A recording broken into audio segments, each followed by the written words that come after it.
After years of wrangling over real and perceived problems with corruption in state government, lawmakers in March took a big step toward the creation of an independent ethics commission. They agreed to put the issue on the ballot for the general election in the fall of 2018. And this week, Gwyneth Doland sat down with Doug Carver of New Mexico Ethics Watch to talk about what he thinks you absolutely must know before you vote, but he's afraid lawmakers won't tell you.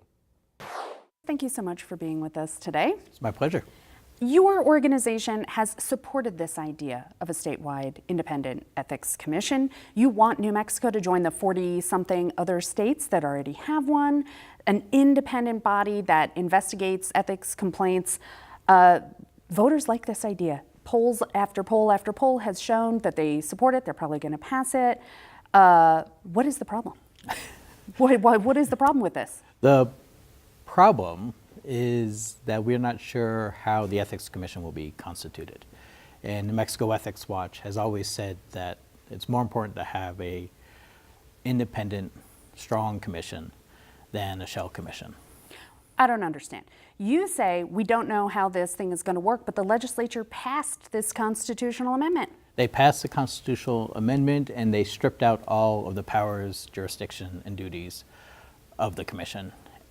They use, if you read the amendment, and it's even tacked on to the end of the title, and that's what the voters will see in November of 2018, as provided by law. Okay, so what was in the original proposal that has been stripped out?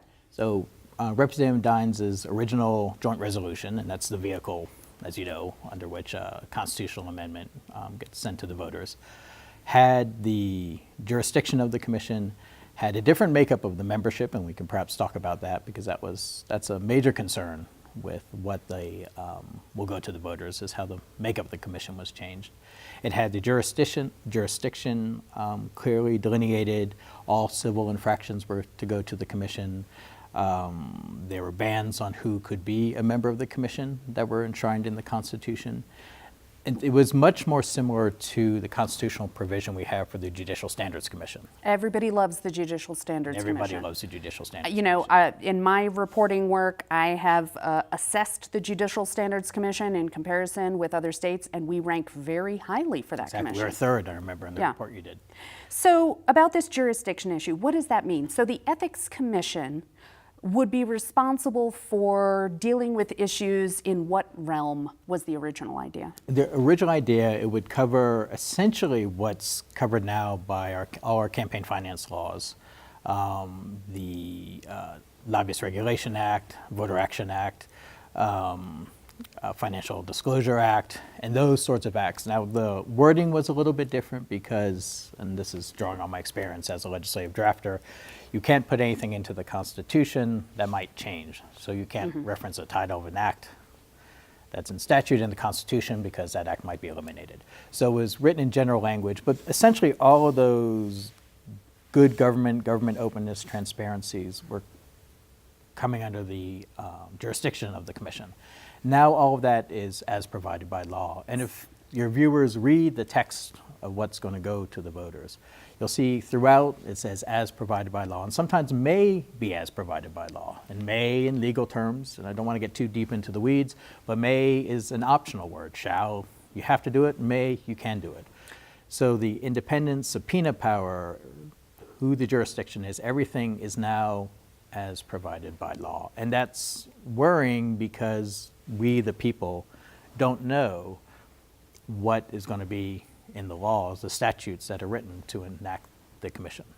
So in terms of membership, there's supposed to be 7 members on this thing? And who will they be according to what we have on paper now? What we have on paper now, of the 7 members, 1 is appointed by the governor, 4 are directly appointed by different legislative, different parts of the legislature, so the speaker and the pro tem, majority, minority leader. And then the last 2 are appointed by those 4 legislative appointees. So that means 6 of the 7 members are under the influence of the legislature. And that's problematic. New Mexico Ethics Watch has said since we started that one of the things we wanted to see in an ethics commission is that too much power wasn't shifted to one branch of government. And right now we have 6 of the 7 appointees being appointed by the legislature. And as I mentioned, that was one of the changes. Most of the changes as it went through the process, the resolution went through the process, was a stripping away of authority and jurisdiction. So things got torn away to be placed in later in statute. That was a big shift right at the end of the process. It went from 3 gubernatorial appointments and 4 legislative appointments to this 6-1 split. And it's the legislature who passed this thing, and they bypassed the governor by making it a constitutional amendment, so Exactly. they concentrated their own power. Now, you know, a lot of these things that you're talking about, taking out all these details, was not entirely an unforeseen event. The legislature has been kicking and screaming over this thing for years. A lot of their concerns about this, we've heard many times before, they're really worried about this openness and transparency stuff, about the complaints being public. And you know, I've been reporting on this for 8 years, so I've heard this many, many times. These are people who have to go through elections. They are attacked viciously by their opponents and unknown forces who spread sometimes untruths about them. And they have this experience of being damaged or, you know, losing elections or whatever because of this. They say they are afraid, they have said, several of them, that they are afraid that people will file fake complaints and then the media will report on them, and then the damage is done by the time the commission comes out and says months later, oh, it was fake, it wasn't real.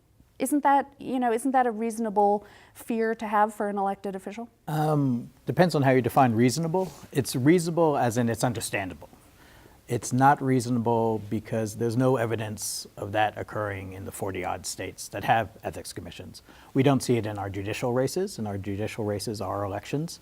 And we've had the Judicial Standards Commission since the late 60s, early 70s. And we don't see complaints coming out. And my other response to that is that that's the nature of the beast. That's the name of the game. You go into the fray, you're a politician, you open yourself up to those attacks. Just because something is filed with an ethics commission doesn't mean it's true. And I wish the legislature would trust the people to have the discernment to realize when something's just a scurrilous attack and when something isn't. Trust is a major issue here, right? Trust is an issue. And the legislature is, you know, pushing back on the details of this thing. And are you worried that voters may go to the polls and approve this thing, this idea that they really like, and that when the legislature comes back to actually write the legislation, write the details in, they're going to write in details that are so weak it doesn't hold anyone accountable? That's precisely what we're worried about. This is why we wanted all along for an ethics commission to be grounded in the state constitution. And when we said grounded, we meant have its powers and jurisdiction in the Constitution, which prevents later meddling. The classic example is what happened in Wisconsin within the last year or two. Wisconsin had the model ethics commission in the nation. Everyone said this is what an ethics commission should look like, but it wasn't protected in the Constitution. And the governor and the legislature decided essentially to gang up and destroy that commission. They broke it up, they limited its jurisdiction, and there was nothing anyone could do about it. If those powers and duties had been grounded in the Constitution, it would have had an extra level of protection. But we're sort of too late for that now, right? Because they've passed this constitutional amendment and it's going to the voters without all those details in that package. They have to be in another package. When do you think the legislature should write those details? How can they do that before the voters see it?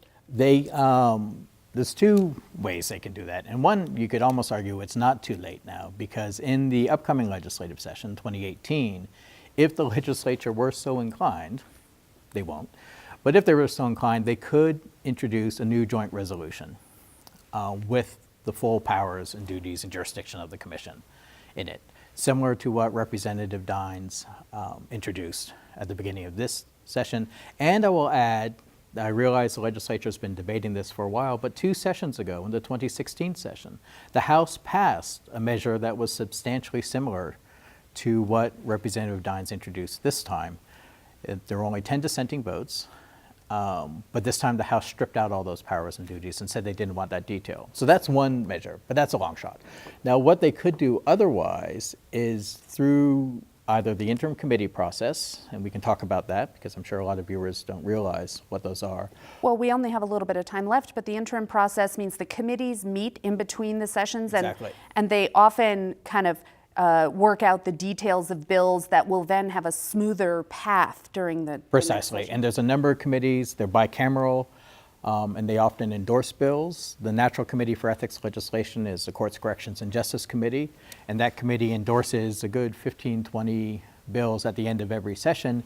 And that means the committee, in a bipartisan, bicameral way, gives its stamp of approval. And through this interim committee process, they could develop legislation over this summer or over next summer. And either way, that legislation could be in a package as a promise to the voters when the voters go to the polls. Alternatively, in the 2018 legislative session, they could ask the governor to message the enabling statutes for the Ethics Commission, and they could come out with a bill with a contingency passage in it, which essentially says these statutes will go into effect if this constitutional provision is passed in the fall. So there are several pathways for the legislature to put together the details of this thing and get it to the voters before they go to the polls Precisely. in November 2018.